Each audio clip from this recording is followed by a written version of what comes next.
It's that 1930s guy here in Midtown Manhattan, as you can see. It's a nice morning here, clear skies. There's an old church. A great contrast between all the new buildings around it, and this church has probably been here since the beginning of the 20th century. But anyway, today I'm going to talk about the Bremen incident, which was a German ship that pulled up July 27th, 1935. And a group of young protesters came and stormed the ship. They were protesting, well, Nazi Germany in general, but more specifically, it was a new set of anti-Jewish restrictions passed. They gradually kept doing that, drip, drip, drip. And this time, a group of young people, mostly students, decided to do something about it. But what I'm more going to talk about is a larger picture of 1930s. There was a big debate going on, not just in America, around the world, about communism and fascism. Because many were convinced, especially intellectual college campuses, they were debating what was going to be the future of the world. Many were convinced it was going to be one or the other, that democracy was petering out with the Depression and just the general demise of the old colonialism system, that people were convinced that one or the other was going to prevail. And there wasn't large groups of adherents to either in the United States, despite what you might hear sometimes. I mean, groups that were really all in for one or the other were pretty small. But there were a lot of people that hated the one or the other and blamed all the problems in the world for one or the other, fascism or communism. And naturally, because they hated one, they sympathized with the opposite. And, you had people defending, people like Stalin and Hitler's policies, even if they really weren't, thought they were great. They thought as long as they can stop communism or fascism, that they were okay. And so you see a lot of that, and sometimes that gets misconstrued into saying that these people were all, in allegiance with either system, and that's not really true. Most people still had faith that in America, and that was going to last a little while longer at least.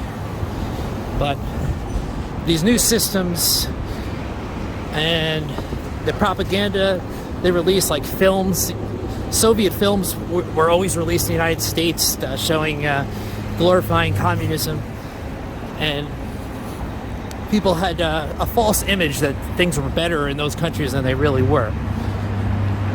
But anyway, we're going to talk about the Bremen incident and some others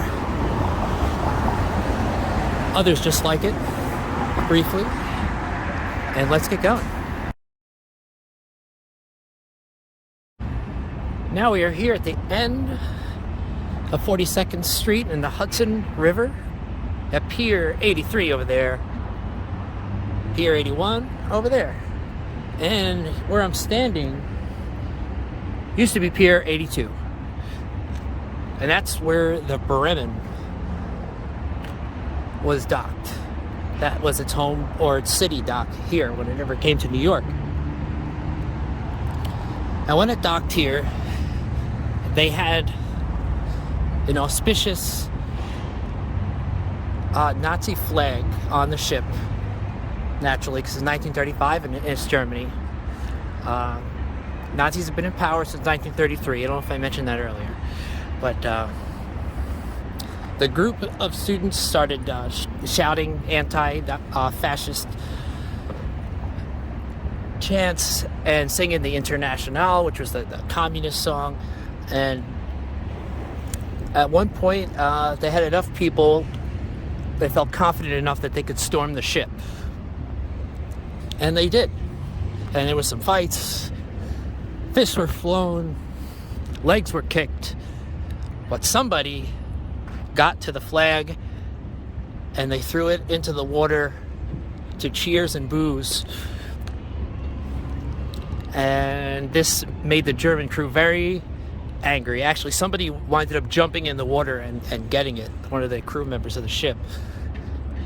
But they actually, the number of students, you get different accounts depending on who you're listening, or what you're reading, I should say.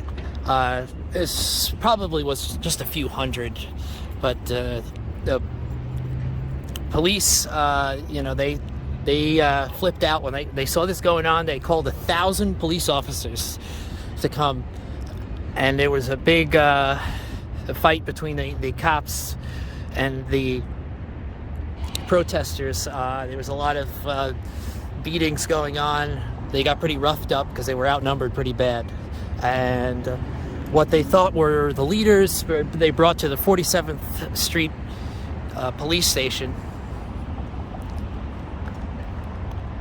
And their case was actually dismissed by a judge. So none of them got charged with anything except getting beaten up as their punishment, I guess. But this obviously made the German government very upset, and they demanded that the United States apologize for this disgraceful act. And it put the State Department in a weird position because they, this is politics, and they don't want to offend the large Jewish population in the country by being over apologetic for this incident that they had nothing to do with. But at the same time, Germany, we did trade a lot with Germany, so they didn't want to offend them either. So they came up with a clever solution to the problem. At this point, the swastika Nazi symbol was not actually the official flag of Germany. They still had the old Weimar Republic flag as their official flag.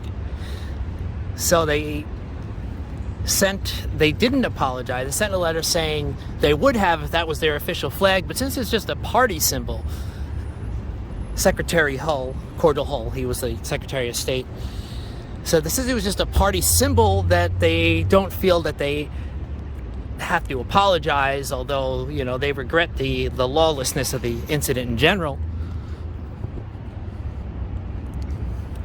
So there was no apologies sent out. So it was a clever way to handle it. But less than a month, actually I should say it was a little more than a month, the Nazis officially made the swastika their symbol.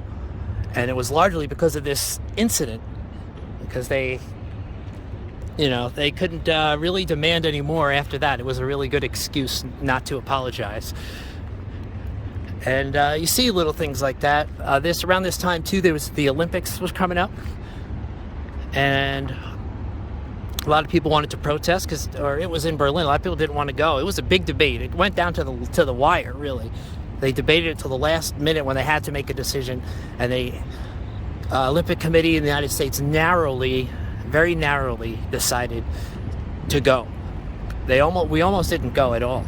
At the Olympics, during the parade, which they still had there, the Nazis asked if all the participants could give the Hitler salute as they walked by him, as he was watching. And all the nations did, except the United States refused to do it. We're the only nation that refused, that got away with not doing it. I mean, it would upset the government, but it was a noble stand to take. Their punishment was they didn't get invited to dinner parties that the government gave for the medal winners. They were all invited to different fetes they had, and U.S. was not invited to that. But I think it was worth it to make a statement, and it showed where the American people, a large part of them at least, did have sentiments about what was going on, even though it really obviously wasn't as bad as it was when the war came about. But as far as the German atrocities, Right now, it was just restrictions and, this absurd racism against the Jews.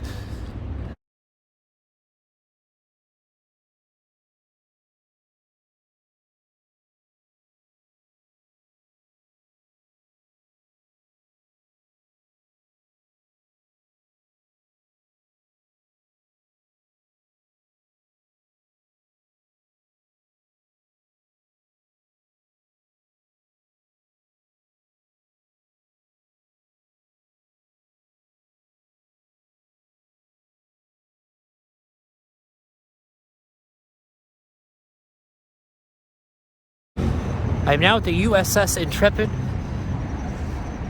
The ship, it saw action in World War II. It's an aircraft carrier, in case you can't tell, because there are aircraft on there. And it was laid down in 1941, went to commission in 1943. It's at a museum here on the Hudson River in New York, Midtown Manhattan. And I just stopped here, take a look at it, but also I figured it's a good spot to talk about the kind of strange relationship the Soviet Union had, and communism in general, with the United States and the government in the 1930s. This was before the Cold War, obviously. World War II didn't start till 1939. And we didn't recognize Soviet Union when they came into existence in 1917. We looked at them as a rogue government. After the First World War, some nations, more and more nations, did recognize Soviet Union. We did not. We continued to ignore their existence. But with the Depression, Roosevelt, one of his promises on the campaign was that he would recognize the Soviet Union so we could start trading with them and help commerce. Now, a lot of people didn't like this because communism was still a very feared thing even before the Cold War. It was seen as a radical cause, and usually when there were some kind of union disorders or the Bonus March 1932, they always blamed the communists. That's why what Hoover's excuse was when he had to send MacArthur out to disperse the protesters in the Bonus March, which is a complicated story I'm not going to get into completely, but he blamed the communists. That was his reason. He said he needed the troops, was that the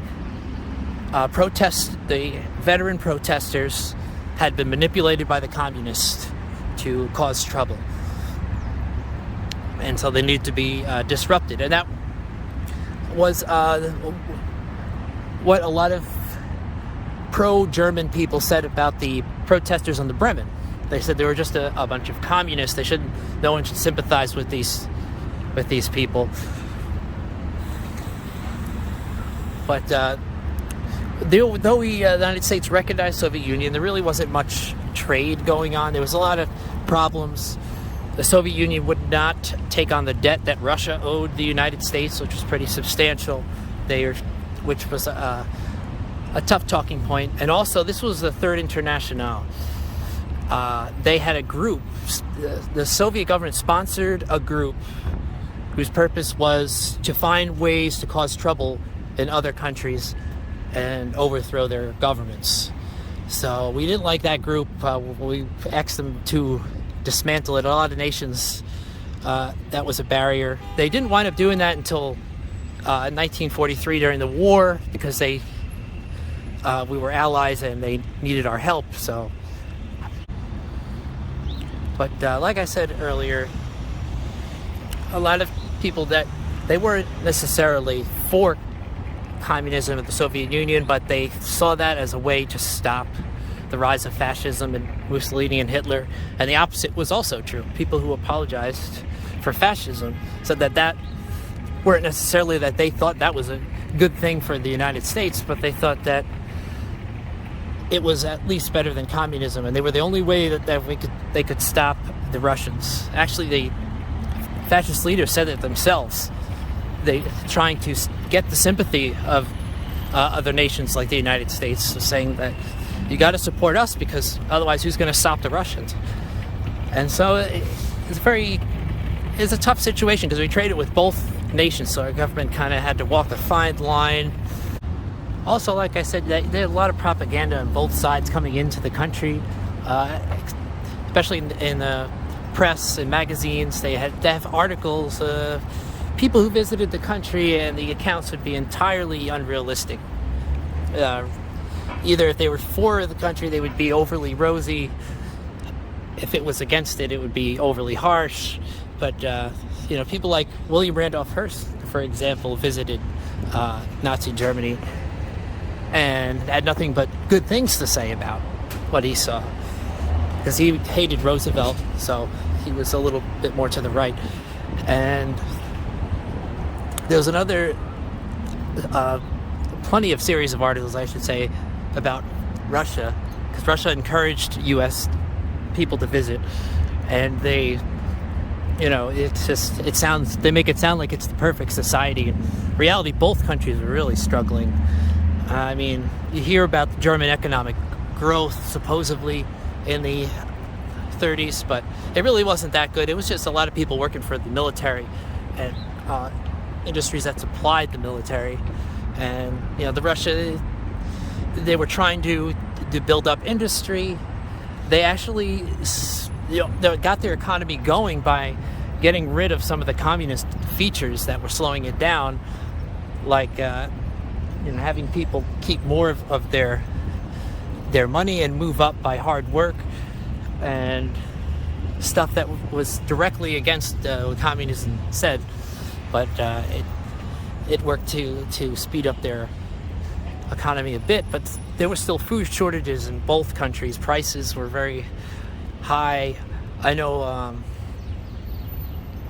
in the mid-30s in Germany that there was a lot of food items that were impossible to get, and there was a lot of nations that wouldn't trade with Germany because they didn't like the regime. The same with Russia. So, if you read something from the 30s that sounds too good to be true, it is, about those countries. But they also released a lot of films too.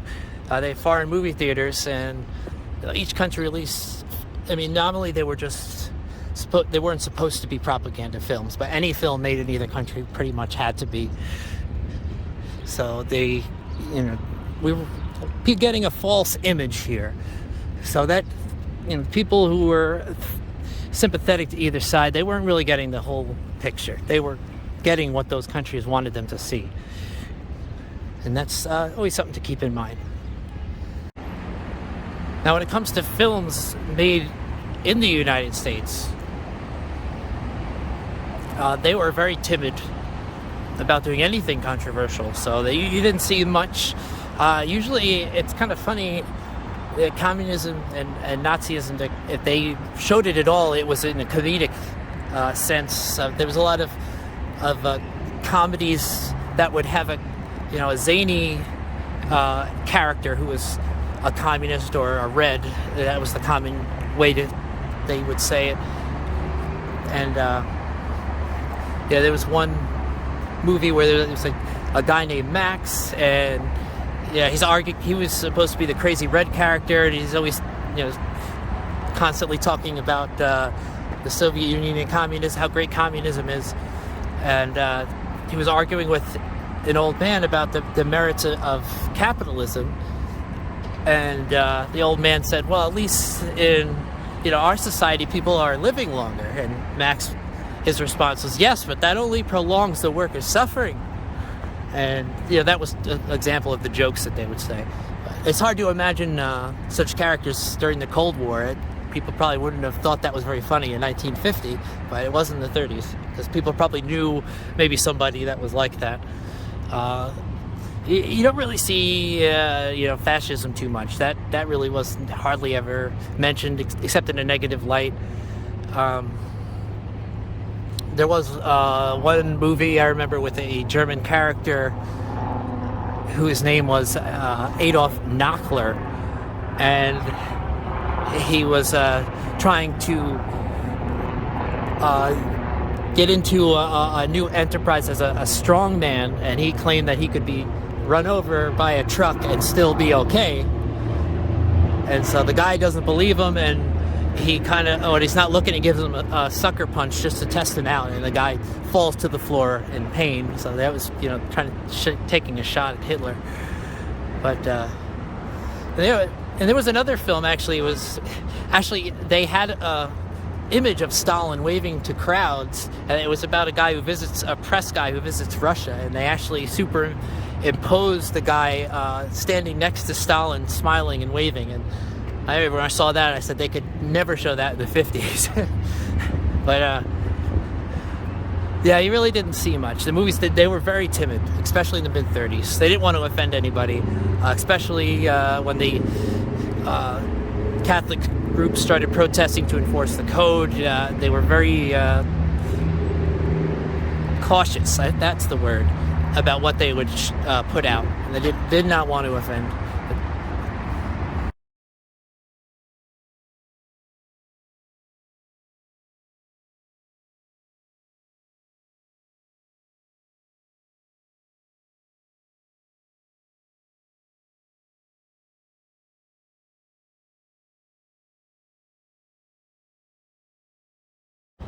Just to add one last interesting anecdote. Right here, I mentioned in a previous video, a Joan Morvan tragedy, that there was another unfortunate child rape that took place during that time. A little bit later, Einer Sporer, who lived at this address here, 266 Irving. We're in Brooklyn, by the way, now. And why this is relevant to this video is that her parents were German, and I'll put pictures here later, but her parents were German, and they were Nazi sympathizers. And at her funeral, they started at the house and then went to the cemetery. It wasn't too far away, and they had all her little friends do Nazi salutes to the casket. And it was very controversial. In newspapers, people complain they shouldn't make kids do that. It's un-American and all that. And others said, well, that's her parents' wishes. And there was a little interesting debate surrounding whether that was appropriate or not. This is 1937 now. And we saw the pictures in the paper, and other people said it's just not appropriate to have an argument like this, because it's a child's death. She unfortunately she walked past this shop here, which was a barber shop, and the guy asked if she could help sweep up some hair on the floor and if she'll get some money. And he took her back and raped her, killed her, and threw her down an alleyway a little bit down the road here. Well, he got caught. He got the death penalty. It didn't take long. It took within 6 months he was executed. So, justice was served. But I just wanted to add that story to show you the complicated dynamics